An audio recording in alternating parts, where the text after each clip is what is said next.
They have theorized that out of the 8 point something million votes that Aswaju got, 5 million come from northern Nigeria. The whole thinking is that by the North pulling out its support for him, they can take over government. And the only way to do it, there is no one that they felt that could have been, can be a rallying point to this than President Muhammad Buhari. I spoke because I have to draw the attention of both the people in the North and also those political forces. Before 2015, nobody has the right number of people, especially from the North, that have died in the struggle to install Buhari as the president of Nigeria. All right. I meant every word of every statement that I posted on my Twitter or X handle and Facebook. And what I said can be backed by this evidence that I'm going to state now. First of all, it's not false, that it's not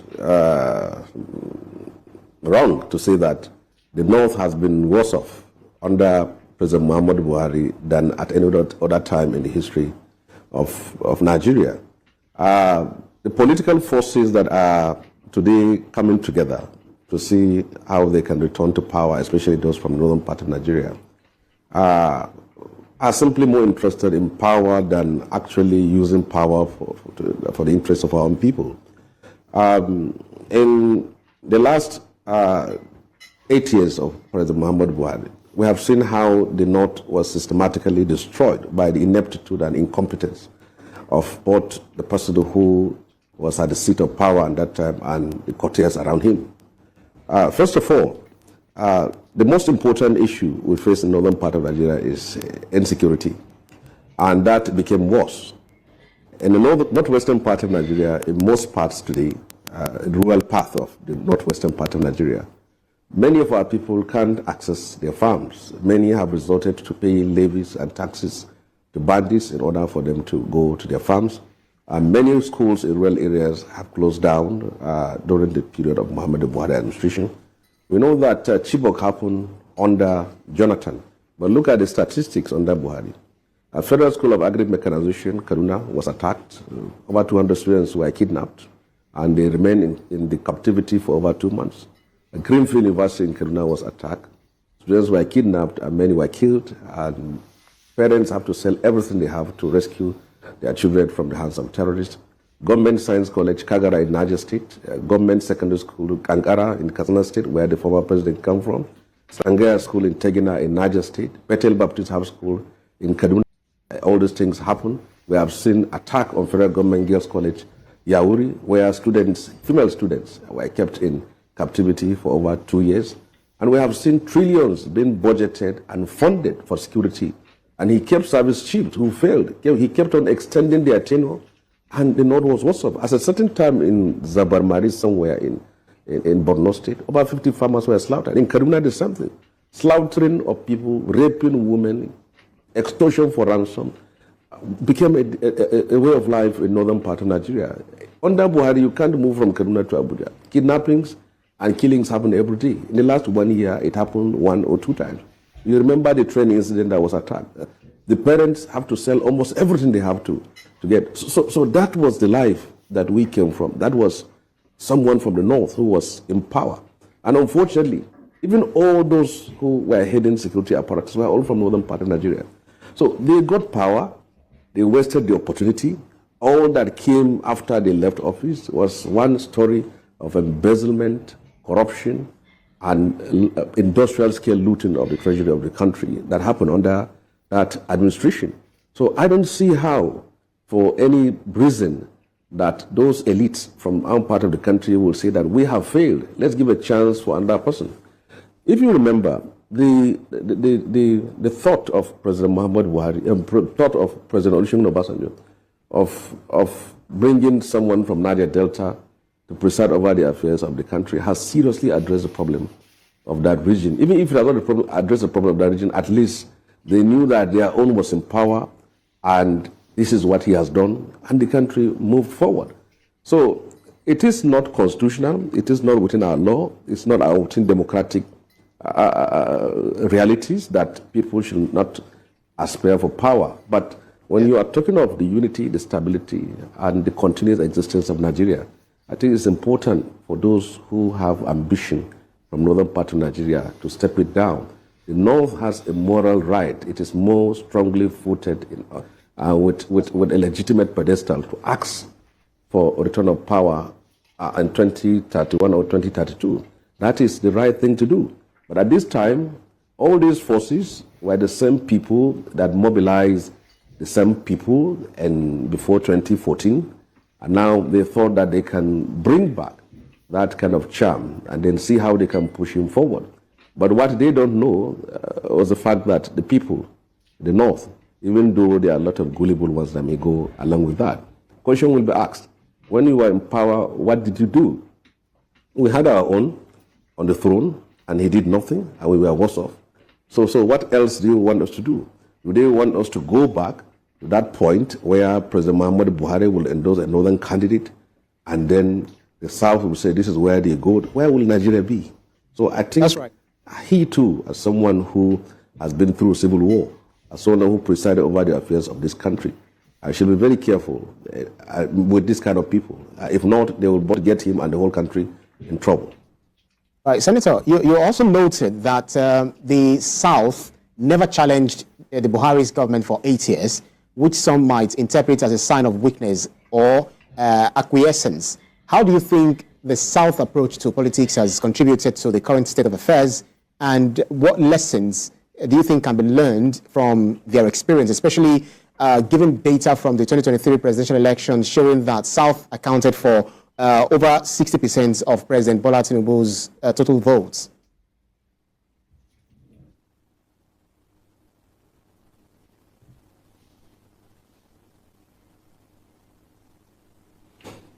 Well, first of all, it should be appreciated that the North in 2023 came out en masse and even rejected one of theirs, which is the prominent one, which is Atiku Abubakar. He is a person who has the capacity, the competence, and the experience also to lead Nigeria. There's no doubt about it. I don't know of any person who has been so long in the struggle for power and who has gone through that experience like him. But if the North has decided that this is the person who they wanted to take over power, for example, a state like Zamfara State voted for Aswaju Tinubu, and Niger State voted for Aswaju, Kaduna State voted for Atiku. But now, if people who, ordinary people can say this is where they belong, and I think it is important to allow the process to come to an end. 4 years is nothing in the history of a nation if you are talking about the length of time. But the fact is that for the whole 8-year period of President Muhammadu Buhari as a president of this country, the South has not presented any serious and formidable challenger and rally around him for sectional reason and say this person must eject President Muhammadu Buhari out of power. But this is where we are heading to as far as the North is concerned. Anybody can deny this, but I believe that time and posterity will prove me right, that this is their own intent and this is the problem we are going to face. But I have to caution them on the crisis and the problems that will generate. It's going to be a serious problem for Nigeria, where you have a candidate that is endorsed by one section of the country and opposed by a section of the country. And I said it in clear terms, that allow the South to tidy up and then complete their tenure from 2027 to 31 or 32, I don't know. And then from there, the North can stand on a strong moral footing and demand for power. You can see revelations after revelations. The northern masses have simply been used and been abandoned for 8 years of Buhari administration. I can't recall a certain time where there is even acknowledgement of the common people on the ground who toiled, who fought, who struggled, who died to remove PDP at the power and bring back Buhari in 20. They never even a statement was ever issued for 8 years.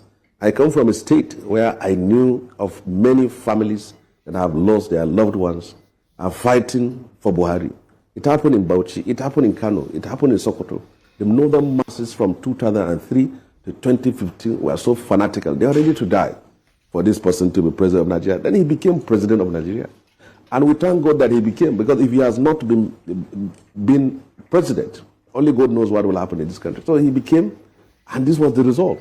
So the same northern elite that rallied around him and ensured his failure and the destruction of his government and also his inability to deliver to the people, especially from northern part of Nigeria, are now still coming together and say this is what they want.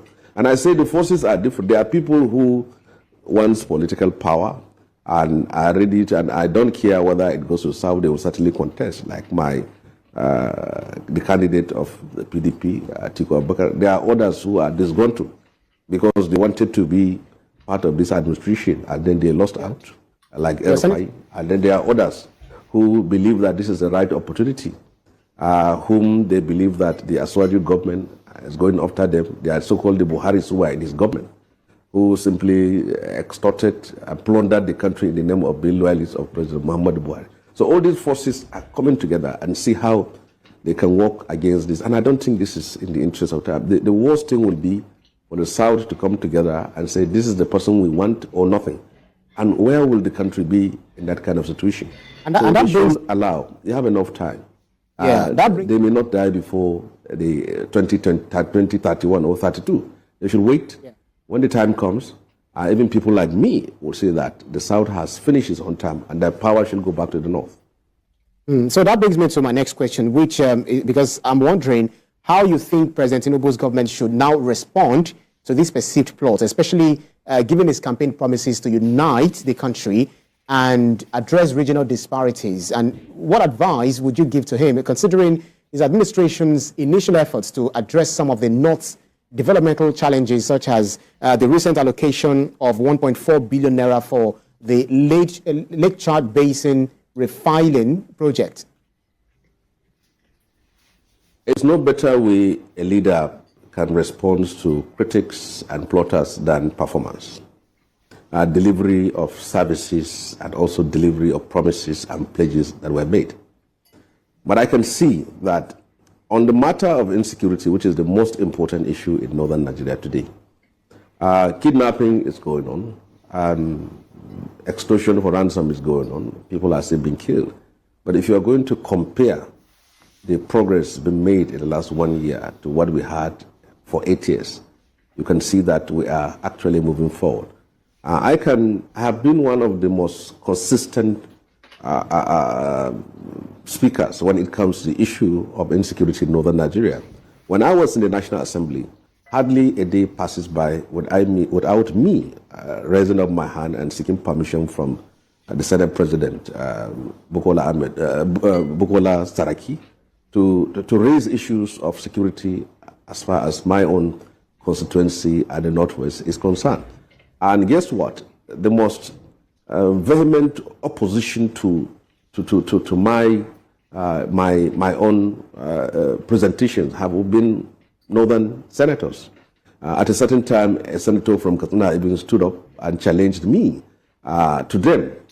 They were silent when Buhari was in power, and our people were being killed, our people were being massacred, our women have been raped, terrorists and bandits unleash mayhem against our people because their own interest is protecting the image of the president. The image of Buhari matters more to them than the killing of our people. And I think this is the issue which I have raised, that when I see people from my own part of the country raising the issue of insecurity today, I ask them, where were you for the 8 years of Buhari administration? They kept quiet out of ethnic, religious, and sectional solidarity, because the person in power comes from us. He is our own, and as such, whatever happens, we shouldn't talk, we shouldn't criticize him, and we shouldn't expose him for the thought that doing that will be denigrating him. Take, for example, our state like Kaduna State. Killings and kidnappings are going on in the northern part of Kaduna and southern part of Kaduna. But the whole country don't know about that of northern part of Kaduna. But the fact that most people who are supposed to speak out from the our own northern House of Fulani, northern part of Kaduna, decided to keep quiet because to them, to speak out will be destroying or damaging or disparaging the image of President Muhammad Buhari. But the legislators from the southern part, they are senators, they are members of the House of Reps, and they are religious leaders, were vocal in telling the world that our people are being killed, our people are being massacred, our people are being kidnapped by terrorists and bandits. So for someone who is outside of Kaduna, will think that terrorists only attack people of southern Kaduna, simply because the people from northern part don't want to talk. But I don't believe in that rule.